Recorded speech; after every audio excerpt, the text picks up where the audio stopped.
Let's talk about the first time you were at CMA Fest. When we went down there and you were signing our CMA Fest, and we were such rookies. Let's talk about how we didn't realize that you could valet since you had the pass, and we were such rookies. We were parking over off of Broadway in those parking lots. I think even at the time, I think 4 hours is $20 or something now, so we were going to be there all day. So we're paying like $40-50 a day for like 8 hours to park. And of course, I'm packing all of my junk and my garb in there. It was like the second or third day we realized there was valet parking. Yeah. If you were an artist. Yeah. They probably thought we were like the country bumpkins come from wherever, Bill. Truly was. Because we were. Yeah. But, yeah, CMA Fest was cool. That was an experience. We didn't realize it until we saw Craig Morgan walking across the road, because he just drove in and walked in.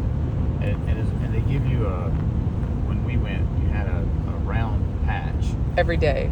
Different color. I have those out in the studio. Mm-hmm. But we can, you had to have that on your britches leg or somewhere on you in order to just to get Unless you were like, people like Craig Morgan people knew about. Yeah. People didn't recognize Steve Smith. I don't know why. Well, I mean, also probably gave it away that we were not doing the valet parking and we were lugging all this stuff down the streets of Nashville. Yeah. That probably gave it away too, that we didn't really know what we were doing. I mean, the whole green room thing at CMA Fest was really cool. Like, we go in and sit down and, we look over in the corner and, there's Lulu from Hee-Haw. She's there. And over there's Sarah Evans just sitting over there all by her pretty self. Katie's like, go talk to her. Well, okay, that was your crush. That was your crush. Yeah. That was your, yeah. And then a few minutes later, we look over in another corner and there's, which Duck Dynasty guy was it? Oh, it was not Jason. It was the younger brother. Yeah. Oh my goodness.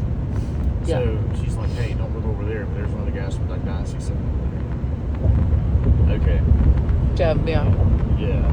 Probably, I'm going to say, out of ignorance, one of the coolest guys I met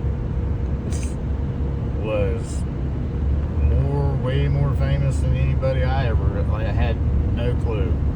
I see this guy sitting in a cowboy hat, got a guitar, sitting on a bench all by himself.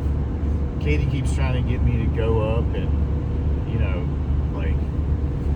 introduce myself to these folks, and I'm like, they don't know who I am.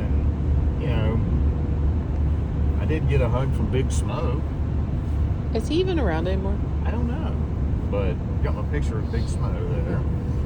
Really good guy. But I go over and I'm like, she said, you need to start talking to people. You just can't sit here like a knot on a log and just not say anything to anybody. Get up and go say something to somebody. And I'm like, well, I'm not just going to go over there and start talking to Randy Hauser or, I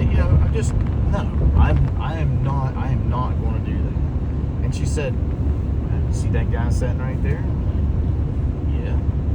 She said, he looks just about as lonesome as what you do sitting in this place. Why don't you get up and go over there and talk to him? All right, I will. So I got up, go over, I just sit down beside him. I'm like, hey, old buddy, how you doing? He's like, doing great. How about yourself? I said, not too awful bad. I said, it's kind of lonely sitting over there by myself, not really talking to anybody. Figured I'd come over here and talk to you. What have you been into? And he said, I just got back from a tour and overseas. He said, I just got back last night. And he said, I have to perform here today. And he said, so I just kind of wait here in the green room for my time before I go upstairs. We just talk, and just one country guy talking to another country guy about random country stuff, not music, just country stuff. So anyway, it was almost time for him to go. We just small talk things, and before he left, I said, hey, by the way, I said, what? My name's Steve Smith. And we shook hands. He said, oh, my name's Billy Yates. He said, nice to meet you, Steve Smith. Well, those of you that probably already know, Billy Yates, fantastic songwriter.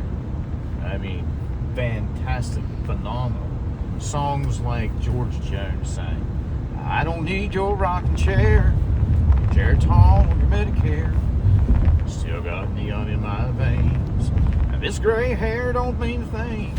I do my rocking on the stage. Billy Yates. Billy Yates wrote lots and lots of those songs that you hear on the radio, and I don't know, I thought meeting Billy Yates was pretty cool. We haven't, we did when, what was that? There was some kind of weird video app. It wasn't Twitter. It was some other kind of, me and Billy kind of communicated on that thing for a little while. I don't even know what it was. It kind of came and went. But anyway, we stayed in contact some, but I need to get back in contact with Billy. He's a good guy. Yeah. We've gone to songwriting things when we've been in town that he has. Absolutely. That we've watched and stuff. Yeah. Yeah. Yep.